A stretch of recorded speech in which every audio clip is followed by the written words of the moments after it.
Alright, so we just ran our very first Python program, the classic Hello World. This single line might look very simple, but there's actually a lot happening behind the scenes. So before we move forward, let's slow down and understand what this line actually does. This word print is something that you're going to use a lot in Python. So print here is nothing but a function. And what this function does is very simple. It displays output on the screen. Anything that I put inside the parentheses and the quotes will be shown on the output. So let's change the text and see what happens. So let me change the text to welcome to Python. So let's execute the program. And as you can see, as you must have guessed already, whatever we are passing to the function is being displayed on the screen. Now, this brings us to an important concept in Python called functions. A function is a block of code that is designed to perform a specific task. Instead of writing the same logic again and again, we wrap it inside a function, give it a name, and reuse it whenever we want. Let me explain this with a real life example. Think about an ATM machine. When you want to withdraw money, you don't actually go inside the bank, verify your account, count cash, and print the receipt yourself. You simply press a button that says withdraw cash. Behind that one button, many steps happen: checking balance, verifying PIN, deducting money, and dispensing cash. That button is like a function. All the complex logic is written once. Whenever you need it, you just press a button, or in programming terms, you call the function. Here's a very important beginner rule. In Python, any keyword or identifier followed by parentheses is usually a function, like so. So whenever you see something like this, your brain should immediately think that this is a function being called. Let me remove this.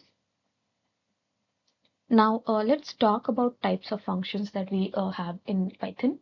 So broadly, there are two categories. First is built-in function, built-in functions, and second is user-defined functions.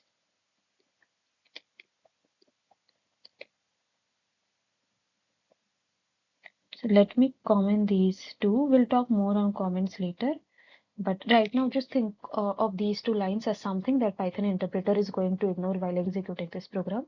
So let's talk about built-in functions. So these are functions that come already written with Python. You did not write them. I did not write them. Someone working on Python itself wrote them for us. Their job was to solve common problems so that we don't have to reinvent the wheel. Functions like print, input, length, type are all built-in functions. The logic inside these functions can be complex, but Python hides that complexity. Our job is just to use them. This is one of the reasons why Python is considered beginner friendly. On that note, here's a quick interesting fact. Python was designed with the idea that code should read like English. That's why functions like print and input have such simple, common, and readable names.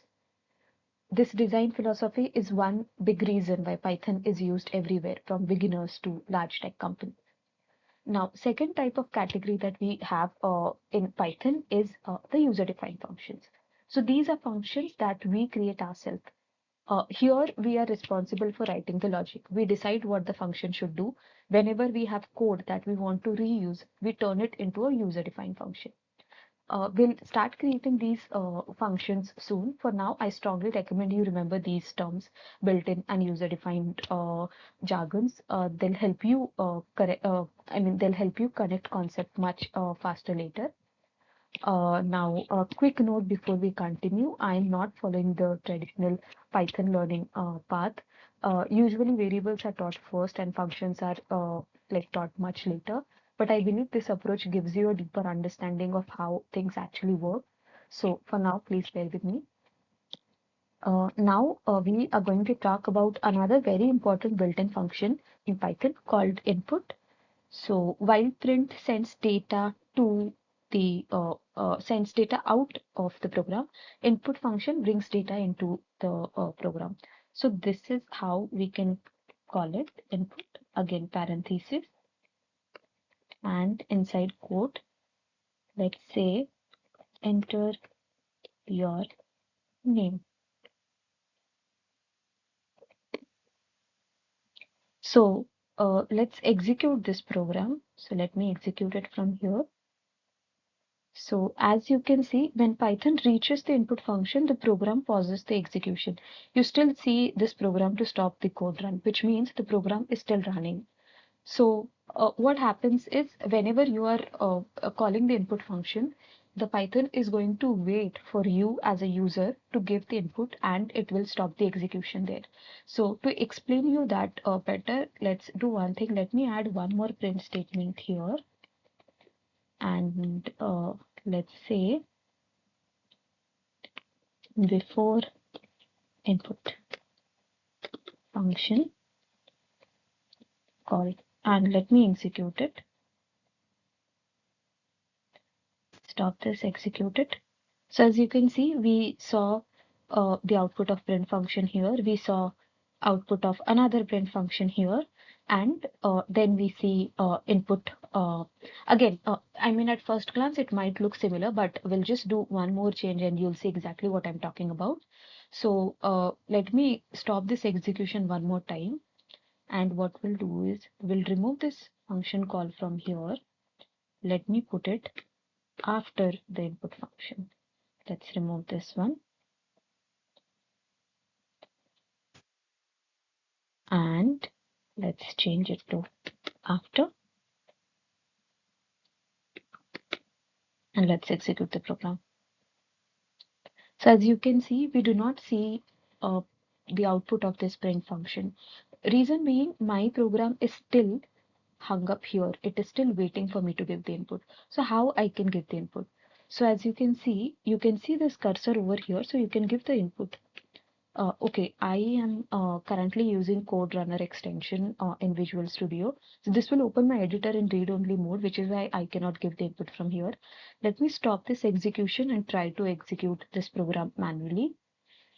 So you can come to terminal and what you can do is you can manually execute the program using Python binary. So this is how you can do it. You have to make sure that your Python script that you want to execute is in the same directory as your terminal. So currently I am on this path and let me see if my okay.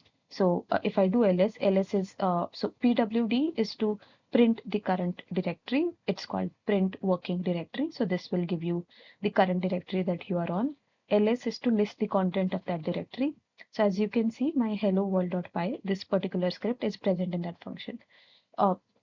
Basically, let me clear the input. So basically, I'm just asking you to do that. So you don't need to pass the absolute path of this file. What you can do is you can just call the Python binary and the file name. So this is how we can execute the program manually. And this is what we actually do in real life. Nobody will execute the program for automation using a button. So this is how the execution of the Python takes place. So let's go ahead and let's go ahead and execute the program. So as you can see, we still see the same output. We see the output of the Python print function here. Again, you see this cursor over here. So this is basically Python waiting for me to give the input. Now let me give the input. So enter your name. I'll give the name as Rose. Let's press enter. And now you see the second print function has also completed the execution.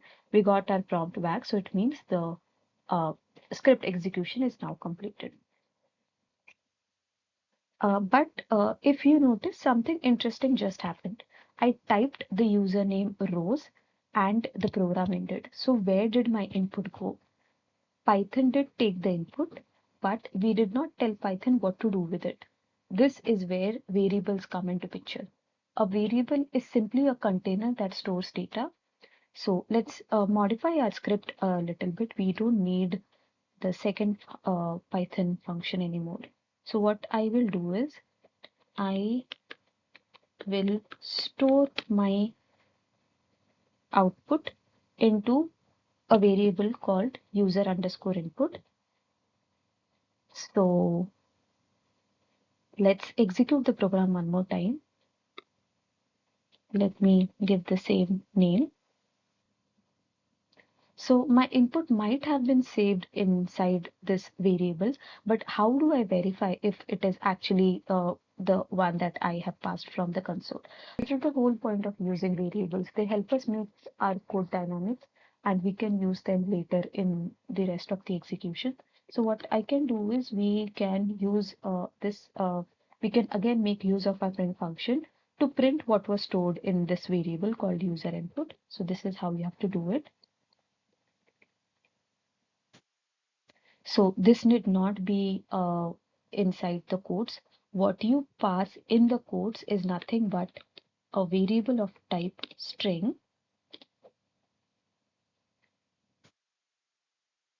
But here user input is not a string, it is an identifier. An identifier need not be surrounded by the parentheses or need not be surrounded by the code. So this is how we have to use the variable in the script. And as you can see, the color of the variable has all the functions will have the same color. So you see this yellow color for print function and input function.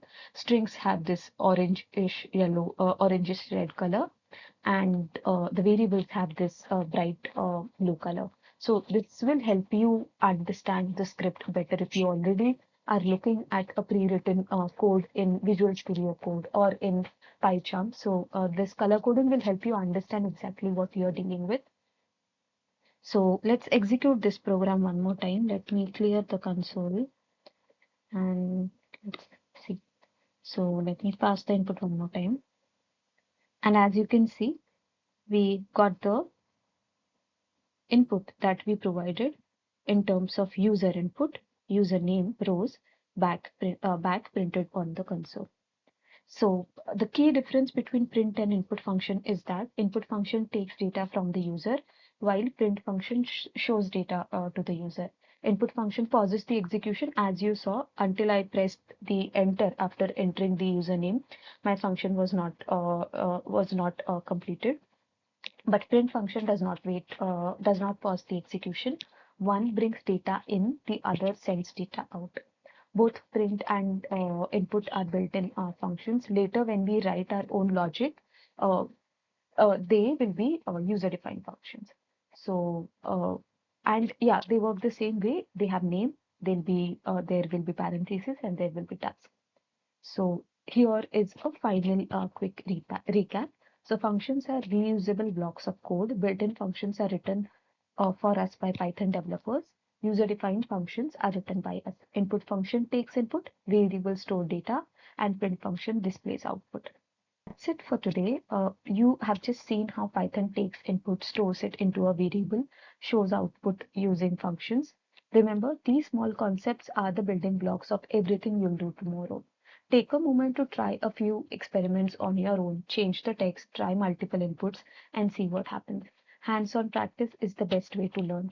In the next video, we'll explore variables and data types, and you'll see how to store all kind of information in your program. If you enjoyed this video, hit the like button, subscribe for more tutorials, and don't forget to click the bell icon so you won't miss the next one. Keep experimenting, keep coding, and I'll see you in the next video. Thank you.